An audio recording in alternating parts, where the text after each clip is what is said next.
So is it possible to see the difference so that you stop being troubled by things that are not happening? See, that's actually more pleasant, putting my watch here, because my wrist is a little bit cooler, so that's a pleasant feeling. Okay. So I've gained on that slightly. Okay. But I can't do that with a conceptual framework because there's nothing there. Is it clear the difference between this and a conceptual framework? Yes. You see, whether this is a watch or it isn't a watch, it's the same thing. My wrist is still cooler either way. Right. So are we talking about anything? This discussion is very pleasant, but I'm just asking you from a point of view of accuracy. Are we actually discussing anything real, or are we simply involved in an exchange, maybe a very pleasant one, of ideas? I'm suggesting that it's important to distinguish between them so that you don't get upset by your ideas. For example, if you see yourself as a student and me a teacher, and you don't feel you're getting anything from me, so then you get upset because you think you're getting a bad deal. Mm-hmm. But actually there's nothing you can get from me. And do you really know how much I'm learning from you or not? Are you aware of that or not? I'm not aware of that. So for me it's very, very unclear who's the teacher and who's the student, because I suspect that both our bodies are learning things from this conversation. But I can't find a teacher and I can't find a student. Well, you just used the word absorbing, and it took me right back to how we started this conversation, which was that I said the irritability, I feel my body is absorbing. So there is that idea that we absorb, that it changes us, that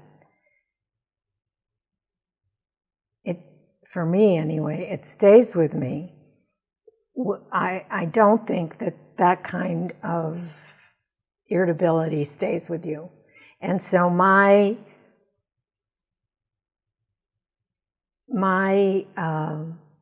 agreeing to do this has to do with getting to a place where my body doesn't feel, or my body is able to take that irritability, put it aside, as you say, and be in the moment. That's not what I'm offering you. No. And maybe that's very important, but I'm not offering you that. What I'm suggesting is that right now I understand, if it's still true, that you don't feel any excessive irritability at this moment.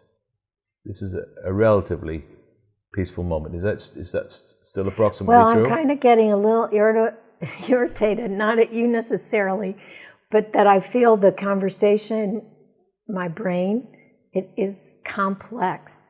And that kind of, I'm not understanding all of it, I'm understanding some of it, so it's making me a little bit uncomfortable. What happens if I suggest to you that in this work, as I see it, I can't find anything that is understandable or non-understandable? Yeah, those are words that are a little complicated for my brain right now. I'm willing to... Do you feel the cushion behind you? Yes. There's not very much understanding involved in that. It's a sensation, right? Right. Can you feel the air going in and out? That's equally a sensation, isn't it? Yes. And you hear the sounds, the ambient, the background sounds.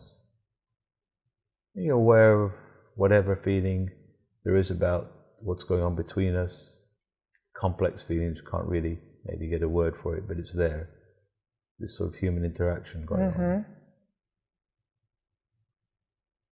But what's happening at this moment is changing each moment. So I'm inviting you to access this as a way of beginning to get used to, not learn how to live well, because learning always involves concepts. I don't find that's much help. But of actually practicing living well now, by focusing on what's real, or by identifying what's unreal, which eventually gets you to the same point. So then anything we talk about is unreal, because we can only exchange concepts. but everything's happening. So I'm inviting you to this party now.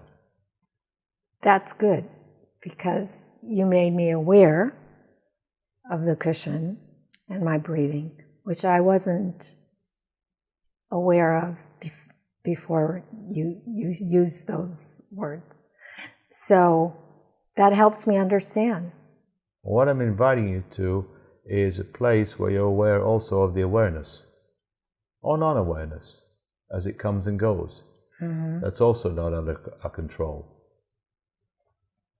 I know I feel better when I pay attention to the cushion behind me, or my breathing, or the way the texture, the fabric feels, or... Now we're in the story again, right? Right.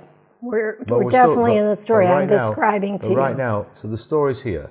Yes. The story, the telling of the story is part of what's happening now. Right. So I'm inviting you to access now. With or without the story as it happens, or it doesn't happen moment by moment. Mm-hmm. This. Over and over again. What I find is that each time we access this moment, this, then somehow, and don't ask me how, because I don't understand anything about neurology and all this stuff, but it seems that something in our body, our brain, our mind, whatever you call it, gets a little bit more familiar with this place, which doesn't have a name because it's changing too fast. Mm-hmm. But it's this. It's very, very sharp in the sense of real and tangible. It's maybe the only tangible thing.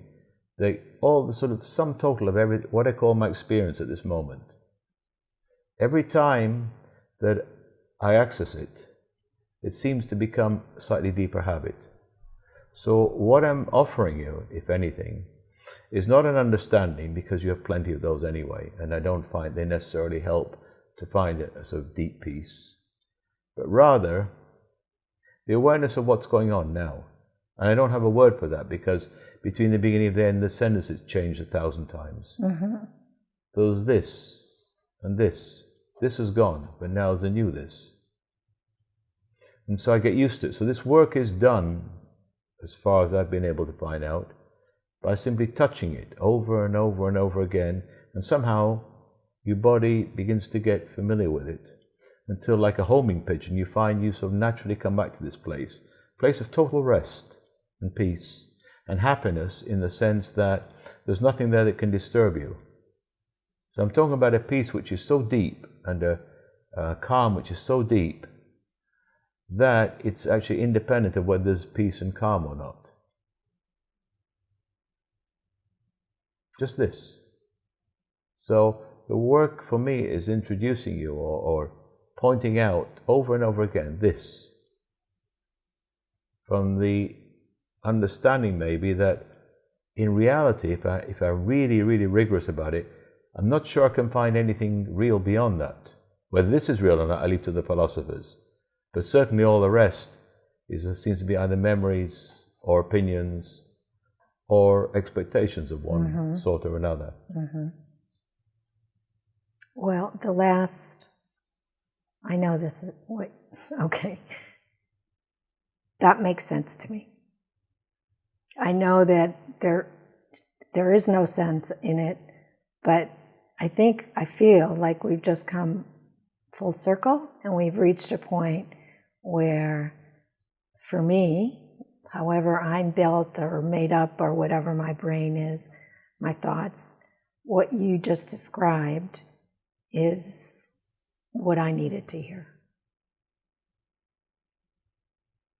The repetition over and over and over again absolutely works for me. The reminder, whether I remind myself or you remind me or my grandkids remind me, that I need to feel the pillow behind me and my breathing. And for me, I describe it as a story of just being in the moment. How does that sound to you? Sounds wonderful. Okay.